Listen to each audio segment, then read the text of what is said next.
Good morning. Today I have a children's book for you. It's entitled The Mystery of Easter, and this is by Amelia Richardson Dress. There once was a man who loved big enough to change the world. People knew he was in God, and God was in him. Everywhere he went, people would ask him, "What's the best way to live?" This man, whose name was Jesus, would answer, "Love. Love God.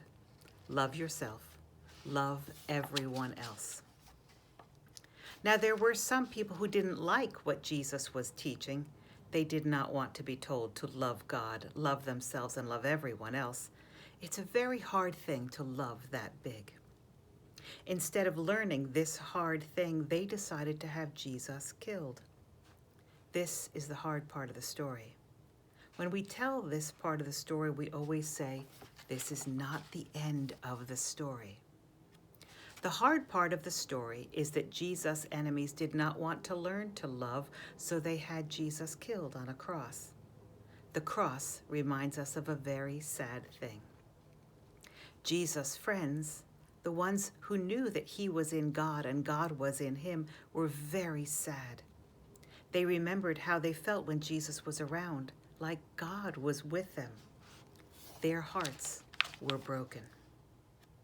Jesus' friends put him in a tomb, which was like a cave, and they used a big stone for the door.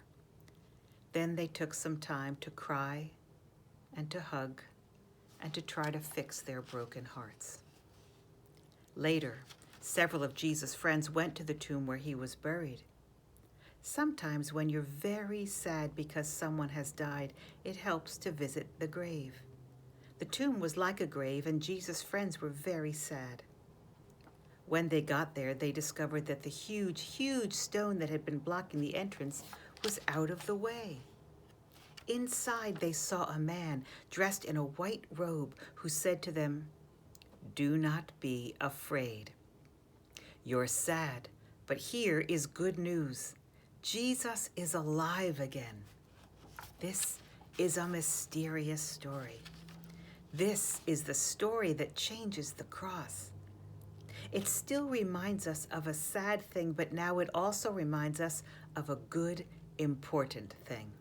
Now it reminds us that no matter what happens, no matter how hard things are, we are with God and God is with us. This is the secret to loving God, loving yourself, and loving everyone else. God is always with you. And as you go into this day, know that God is with you.